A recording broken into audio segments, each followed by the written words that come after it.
Hello, my name is Lisa Natalia Marin. I share the answer of Speak and Improve Part 3. All university students should do part-time jobs while they are studying. What are the advantages?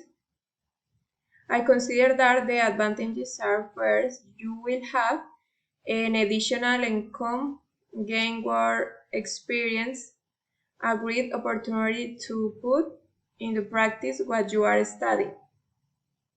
What are the disadvantages? I consider that the disadvantages are first, it takes away important study time. It can increase tension or stress.